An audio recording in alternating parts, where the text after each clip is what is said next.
여러분, 만약 제가 이런 질문을 던진다면 어떨까요? 매일 밤 침대에 누워 스마트폰을 넘기다가 여러분이 느끼는 그 강렬한 감정들 있잖아요. 네네.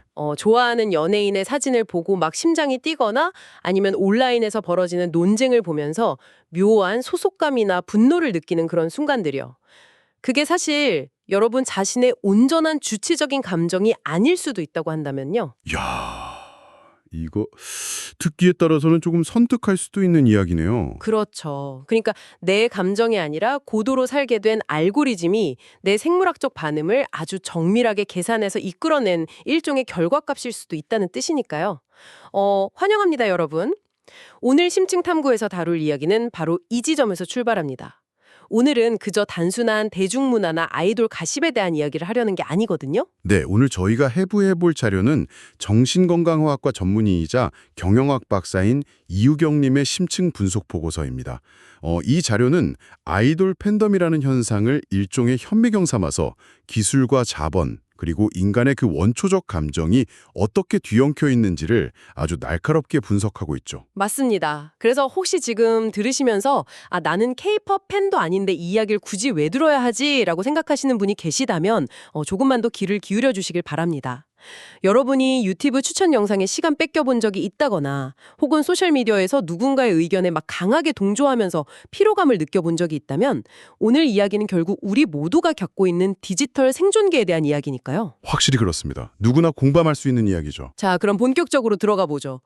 저는 보통 팬덤이라고 하면 그냥 같은 취향을 가진 사람들이 모여서 음악 듣고 즐기는 약간 동호회 같은 거라고 생각했거든요. 아, 그렇죠. 보통 그렇게 많이 생각하시죠. 근데 이 보고사에서는 팬덤을 엄청나게 치열한 권력 게임이 벌어지는 전장이라고 표현하더라고요.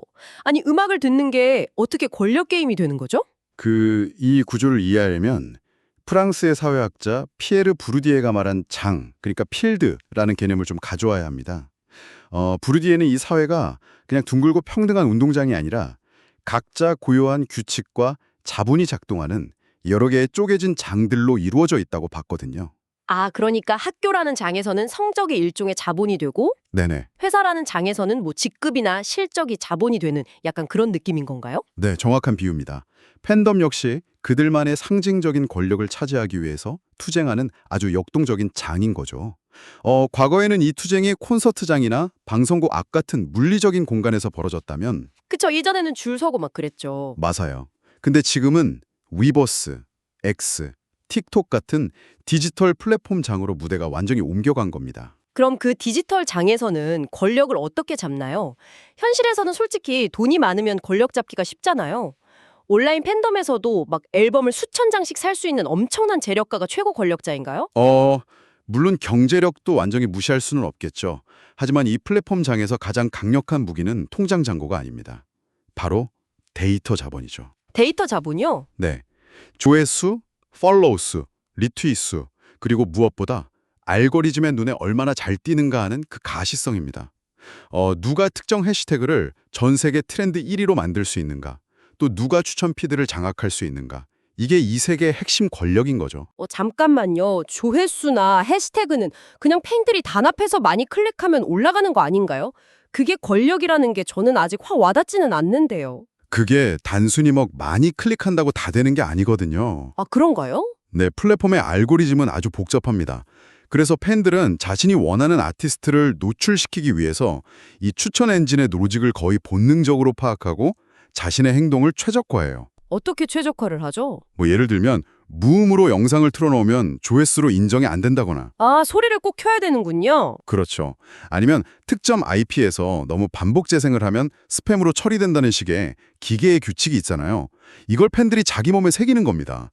브루디유의 용어로 이를 알고리즘적 아비투스, 그러니까 쉽게 말해 알고리즘에 완전히 맞춰진 습속이라고 부르는 거죠. 와, 이거 듣고 보니까 완전 일종의 거대한 MMORPG 게임 같네요. 아, 게임이요? 네, 보이지 않는 시스템의 룰을 파악해가지고 엄청 효율적으로 퀘스트를 깨는 거잖아요. 아주 흥미로운 관점입니다.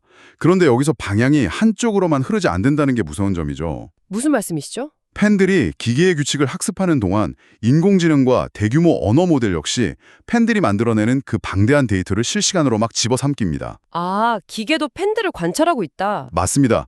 팬덤 특유의 언어, 밈, 행동 양식, 심지어 그들의 감정적인 편향까지 AI의 코드 속에 고스란히 각인되는 거죠. 이걸 기계 아비투스라고 합니다. 와, 기계가 사람의 문화를 학습해서 거의 자기 손꼽처럼 만들어버린다는 거군요. 네네, 맞아요. 근데 방금 말씀하신 걸 쭉쭉 연결해서 생각해보니까 좀 이상한 점이 하나 생겨요.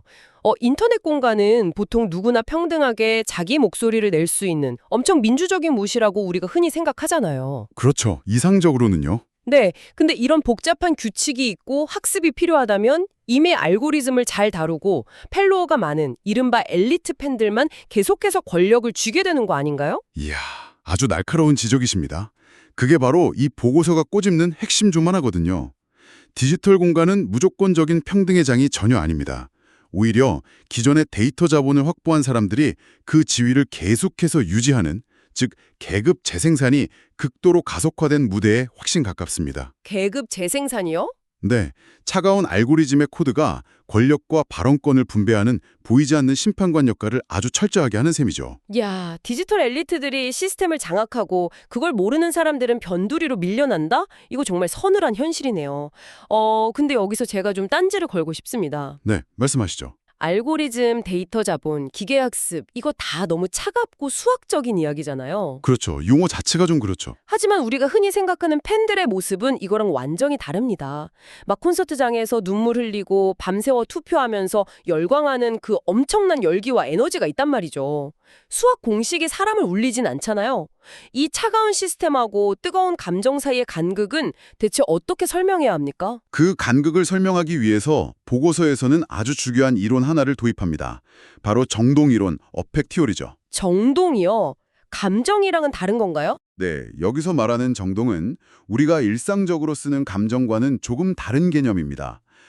감정이 나는 지금 슬프다 혹은 나는 저 가수가 좋다처럼 언어로 딱 규정되고 내가 의식할 수 있는 상태라면요. 네네. 정동은 그 이전에 모모가 몸 사이 혹은 환경과 신체 사이를 흐르는 아주 날것의 형태가 없는 에너지에 가깝습니다. 형태가 없는 에너지. 네, 학자 브라이언 마수미는 벤저민 리벳의 신경과학 실험을 빌려와서 이걸 설명하는데요. 인간의 뇌를 관찰해보니까 사람이 손을 움직여야겠다라고 의식적인 결정을 내리기 무려 0.5초 전에 이미 신체가 움직일 준비를 마친다는 겁니다. 네, 0.5초 전에요? 네, 놀랍죠? 그러니까 제 머리가 기분이 좋다, 소리를 질러야지 라고 판단하기도 전에 이미 제 몸은 소리를 지를 준비를 다 끝냈다는 건가요? 맞습니다. 바로 그겁니다. 마수미는 이 의식과 반응 사이에 누락된 0.5초를 무수한 가능성이 막 요동치는 잠재성의 공간으로 보았습니다. 그리고 기획사나 플랫폼은 바로 이 0.5초의 틈새를 파고드는 거죠. 잠깐만요. 그럼 제가 자정에 갑자기 딱 공개된 아이돌 티저 영상을 보고 심장이 막 쿵쾅거리면서 열광하는 게 온전히 저의 주체적인 감정 상태가 아닐 수도 있다는 뜻이 되잖아요. 다소 충격적일 수 있지만 이론적으로는 그렇습니다. 마수미는 이를 온토 파워라고 부르는데요. 온토 파워요? 네, 기획사들은 대중을 설득하려고 막 긴 논리나 철학을 늘어놓지 않습니다. 갑작스러운 알림음, 시각적인 카운트다운, 강렬한 색감에 막 교차하는 그런 장치들을 통해서 대중의 신경계에 직접 타격을 가하는 거예요. 뇌를 거치지 않고? 그렇죠. 논리적 설득을 우회해서 사람의 호흡이란 심박수를 먼저 그냥 변조시켜버리는 거죠. 와, 이거 진짜 제 생물학적 반응을 기획사나 알고리즘한테 직접 해킹당하는 기분인데요. 들을수록 조금 무섭기도 합니다. 그렇게 느끼실 수 있죠. 근데 이런 원초적인 신체 반응이 어떻게 팬덤이라는 아주 끈끈하고 거대한 공동체로 뭉치게 되는 거죠? 단순히 막 심장 좀 빨리 뛴다고 해서 우리가 다 가족이라도 된 것처럼 단단하게 뭉치진 않잖아요. 바로 거기서 사라 아메드의 점착성이라는 개념이 등장합니다. 스티키니스라고 하죠. 점착성이요? 끈적끈적한 거? 네, 정동, 즉 이 원초적인 에너지는 어떤 대상에 아주 끈적하게 달라붙는 성질이 있습니다. 예를 들어서 특정 아이돌에게 우리의 구원자라던가 혹은 우리가 지켜줘야 할 연약한 소년들이라는 감각이 반복적으로 달라붙게 되면 그건 더 이상 단순한 수식어가 아니게 됩니다. 그럼 뭐가 되죠? 팬들의 정체성 그 자체가 되어버리는 거죠. 아, 그래서 가끔 소셜미디어 보면 팬덤들끼리 아주 격렬하게 싸우는 이른바 팬화가 일어나는 거군요.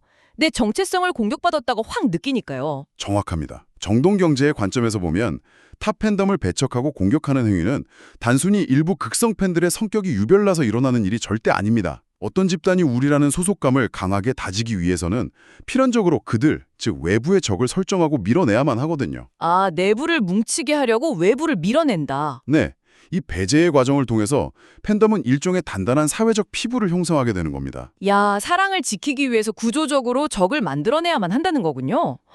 듣다 보니까 이 강렬한 몰입이 참 아이러니하게 느껴집니다. 어떤 점이 그러신가요? 왜냐면 사실 팬 활동이라는 게 엄청난 시간과 돈, 감정을 막 쏟아붓는 일이잖아요. 보통 일이 아니죠. 네, 밤을 새워서 스트리밍 돌리고 투표하고 솔직히 이건 거의 무급 노동이나 다름없는데 이 스트레스를 받으면서도 도대체 왜 계속 이 시스템 안에 머물려고 하는 걸까요? 그 질문에 대한 답이 바로 로렌 벌렌트가 말한 잔혹한 낙관주의입니다. 잔혹한 낙관주의요. 와, 이름부터가 굉장히 모순적이네요. 네, 우리가 무언가를 간절히 바라고 희망을 품는 그 낙관주의가 도리어 우리의 일상을 마모시키고 삶을 망가뜨리는 아주 역설적인 상황을 뜻하거든요. 팬들은 내가 응원하는 아티스트가 빌보드 1위를 하는 것, 즉 아티스트의 성공이 곧 나의 성공이라는 환상에 엄청난 투자를 합니다. 그렇죠. 내일처럼 기뻐하잖아요. 하지만 그 과정에서 개인의 일상은 끊임없는 소비 그리고 실시간 참여에 대한 압박으로 점점 지쳐가게 되죠. 아, 우리 청취자분들 중에는 팬 활동을 안 하시는 분들도 꽤 계실 텐데 이렇게 생각하면 이해가 되게 쉬울 것 같아요. 마치 회사에서 이번 프로젝트만 성공하면 무조건 승진할 수 있다. 이 희망 하나로 매일 야근하고 주말 출근 막 하다가 결국 승진은 못하고 스트레스로 내 건강만 망가지는 그런 상황이랑 비슷한 건가요? 와, 아주 훌륭한 비유입니다. 기대감이 내 삶의 에너지를 갉아먹는 상황이죠.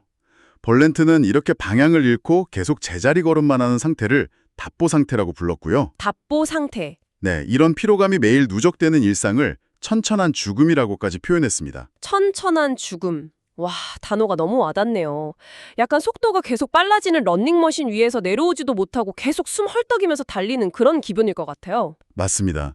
게다가 정신의 학적 관점에서 보면 이건 아주 심각한 분열을 초래할 수 있거든요. 분열이요? 온라인에서는 수천 명의 팔로워를 거느리고 완벽하게 아티스트를 서포트하는 엄청 영향력 있는 팬이지만 스마트폰을 딱 끄면 피곤에 찌든 평범한 개인일 뿐이잖아요. 아, 현실과 가상의 갭이 너무 크네요. 그렇죠. 이 괴리에서 오는 나르시스트적 자기 분열, 그리고 내 취향마저 보이지 않는 알고리즘에 조종당하고 있다는 어떤 알고리즘적 불안이 만성적인 무력감을 유발하게 됩니다. 참 진짜 안타까운 상황이네요.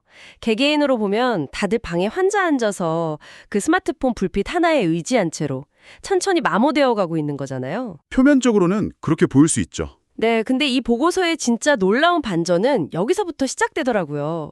이렇게 파편화되고 소진되어가는 개인들이 전 세계적으로 수백만 명, 수천만 명이 딱 모였을 때 이들이 현실 세계의 정치나 환경 문제를 뒤흔드는 엄청난 물리적 힘으로 돌변한다는 사실입니다. 네, 아주 중요한 지점이죠. 아니, 대체 방구석에서 핸드폰만 보던 사람들이 어떻게 글로벌 이슈를 움직이는 주체가 되는 거죠? 그 마법 같은 전환을 이해하려면 아르준 아파두라이의 풍경 이론을 좀 살펴봐야 합니다.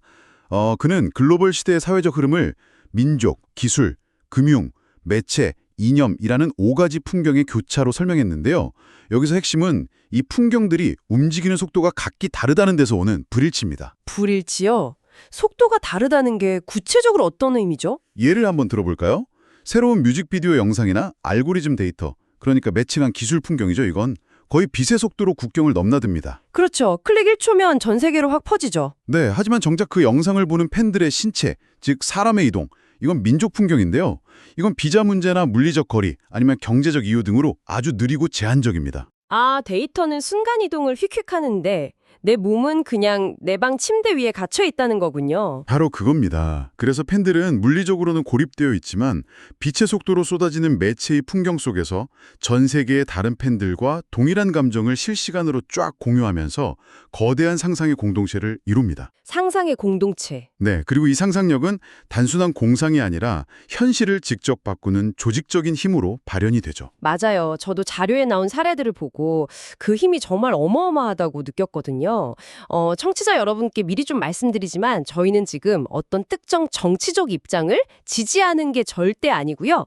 일어난 팩트 그 자체의 메커니즘을 짚어드리는 겁니다. 네, 사실관계만 보는 거죠. 예를 들어서 2020년에 미국에서 흑인 인권운동인 BLM 시위가 막 한창일 때 시위대를 비난하는 반대파의 해시태그를 전 세계 K-팝 팬들이 자신들이 좋아하는 아이돌의 무대 영상, 이른바 그 팬캠으로 완전히 도배를 해서 시스템을 마비시켜버렸잖아요. 네, 아주 유명한 사건이었죠. 또 그 미국 대선 유세장 티켓을 대규모로 허위 예약해가지고 행사장을 텅 비게 만든 일도 있었고요. 최근에는 K-POP 플래닛처럼 기획사들한테 플라스틱 앨범 생산 좀 줄여라 이렇게 요구하는 기후변화 캠페인도 막 주도하고 있습니다. 제가 진짜 궁금한 건 이겁니다. 그냥 춤과 노래를 좋아하는 소비자들이 어떻게 하루아침에 이렇게 조직적인 정치 액티비스트로 변신할 수 있었던 걸까요? 아파두라이에게 상상이란 그저 머릿속의 백일몽 같은 게 아닙니다. 내가 가보지 않은 나라, 내가 만나보지 못한 타인의 고통을 글로벌 미디어를 통해 아주 구체적으로 상상하는 행위. 그 자체가 이미 일종의 사회적 실천이거든요. 아, 상상하는 것 자체가 실천이다. 네. 아까 우리가 이야기했던 그 정동의 끈적함 기억하시죠? 네네. 착 달라붙는 거요. 네. 그 강력한 소속감과 데이터 알고리즘을 완벽하게 장악하는 훈련된 능력이 이제는 아이돌이라는 대상을 딴 넘어서서 기후위기나 인권 같은 글로벌 이슈, 즉 이념 풍경으로 옮겨가면서 세상을 움직이는 정치적 주체로 진화한 겁니다. 와, 이거 진짜 알고리즘의 생물학적 반응을 해킹당하면서 마모되어 가던 그 수동적인 소비자들이 도리어 자신들이 학습한 그 시스템의 규칙을 무기 삼아서 세상에 개입하고 있다니 진짜 대소사시 같네요. 정말 드라마틱한 변화죠. 근데 말입니다. 이렇게 세상을 바꾸는 거대한 힘을 발휘하는 것도 참 좋은데 결국 다시 우리 개인의 이야기로 좀 돌아와 봐야 할 것 같아요. 방금 전까지 우리는 막 잔혹한 낙관주의니 천천한 죽음이니 하면서 현대인들이 얼마나 정신적으로 텅텅 소진되어 가고 있는지 이야기했잖아요. 네. 매우 지친 상태죠. 세상을 구하기 전에 사실 나 자신부터 구해야 하지 않을까요? 정신화학은 이 지친 사람들에게 대체 어떤 해결책을 제시하나요? 뭐 그냥 스마트폰 끄고 자연을 보세요? 이러나요? 흥미롭게도 이 보고서는 기존 정신의학의 전통적인 치유 방식을 완전히 뒤집습니다. 기존의 정신의학은 병든 개인을 치료해서 다시 생산성 있는 정상 상태로 복귀시키는 것을 보통 목표로 삼았거든요. 네, 보통 그렇죠. 하지만 지금처럼 사회구조 자체가 우리를 막 소진되게 만드는 시스템에서는 그 정상성으로 돌아가는 것 자체가 오히려 더 큰 독이 될 수 있습니다. 아, 그러니까 러닝머신 위에서 헉헉대다 쓰러진 사람을 치료해놓고 다시 그 속도바를 러닝머신 위로 올려보내는 꼴이라는 거군요. 정확합니다. 그래서 전혀 새로운 형태의 치유가 필요하죠.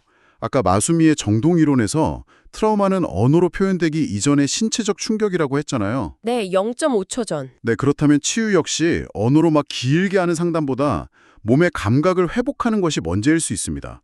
학자 나이저 스리프트가 말한 일상의 신체적 리듬 회복처럼요. 몸을 움직여야 한다는 거네요. 네, 팬들이 콘서트장에서 막 함께 떼창을 하고 음악에 맞춰서 몸을 흔들고 응원봉을 막 미친 듯이 흔드는 그 역동적인 신체 활동 자체가 그동안 억눌렸던 트라우마 에너지를 흐르게 하는 아주 훌륭한 치유의 공간이 됩니다. 아, 그 엄청난 함성과 떼창이 단순히 좋아서 흥분하는 게 아니라 시스템의 압력에서 벗어나서 잠시 숨을 쉬는 일종의 그 압력밥솥 김빼기 같은 거였군요. 네, 맞습니다.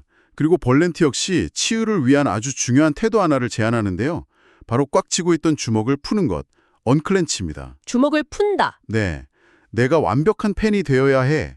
혹은 내가 더 노력해서 사회에서 성공해야 해. 라는 그 잔혹한 낙관주의의 압박에서 의도적으로 한 발짝 물러서는 거죠. 아, 일부러 놓아버리는 거군요. 네, 때로는 모두가 막 긍정적으로 다려가는 분위기 속에서 이건 좀 이상한데? 라면서 부당한 분위기를 깨버리는 용기도 필요합니다.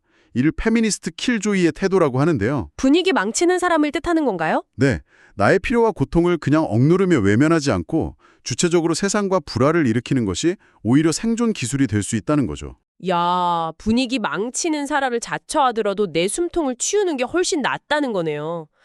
결국 나는 내 삶을 완벽하게 통제할 수 있다? 이 환상을 버리고 나의 불완전함을 있는 그대로 인정하는 것부터가 진짜 시작이군요. 그렇습니다. 그걸 더 확장해보면 가장 중요한 결론에 도달하게 됩니다. 내가 내 삶의 완벽한 주인이 아니라는 사실, 즉 서로가 상처받기 쉽고 아주 불완전한 타자임을 인정하는 겁니다. 네네.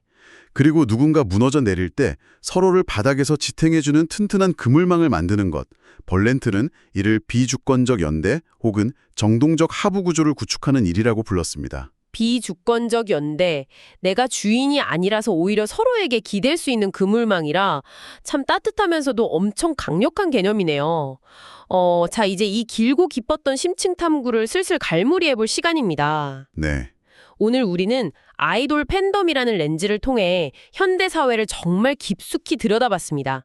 팬덤은 단순히 취향이 같은 사람들의 모임이 절대 아니었죠. 보이지 않는 알고리즘이 권력을 분배하는 디지털 계급 사회이자 우리의 그 0.5초 전 심박수를 해킹하는 자본주의의 거대한 실험실이었고, 맞습니다. 또 잔혹한 낙관주의 속에서 소진되면서도 끝내 거대한 상상력으로 전 지구적 연대를 만들어내는 인간의 가장 역동적인 축소판이었습니다. 네. 우리는 알고리즘 시스템에 갇혀서 천천히 마모되어가는 수동적인 존재일 수도 있지만요.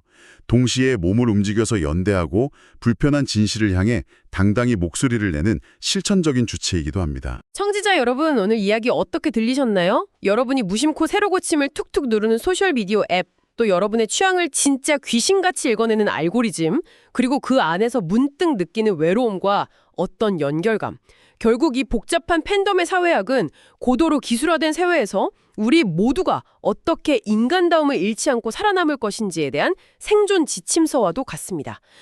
마지막으로 여러분이 일상으로 돌아가서 잠시 멈춰서 생각해 보실 만한 조금 도발적인 질문을 하나 던지면서 마무리할까 합니다. 네. 우리는 방금 현실의 인간 아이돌을 매개로 팬들이 얼마나 거대한 정동적 연대와 정치적 힘을 만들어내는지 확인했잖아요. 그렇다면 만약 머지않아 AI가 인간의 이 기계 아비투스를 완벽하게 학습해서 나의 호흡과 심박수를 나보다 0.5초 먼저 파악하고 위로해주는 실존하지 않는 가상의 아이돌을 정말 완벽하게 구현해낸다면 어떨까요? 상상만 해도 대단하네요. 그렇죠. 대상이 실제하지 않아도 우리의 감정은 똑같이 끈적하게 달라붙을 텐데 그때 우리가 만든 이 거대한 정동적 하부 구조는 과연 누구의 통제를 받으면서 어떤 세상을 향해 흘러가게 될까요? 알고리즘의 영과 일로는 결코 배열할 수 없는 인간만의 고유한 진술이 남아있다면 그것은 과연 무엇일지 여러분의 스마트폰 화면 너머에서 한 번쯤 꼭 고민해 보시길 바랍니다. 오늘의 심층 탐구는 여기까지입니다. 끝까지 함께해 주셔서 감사합니다. 네, 수고하셨습니다. 감사합니다.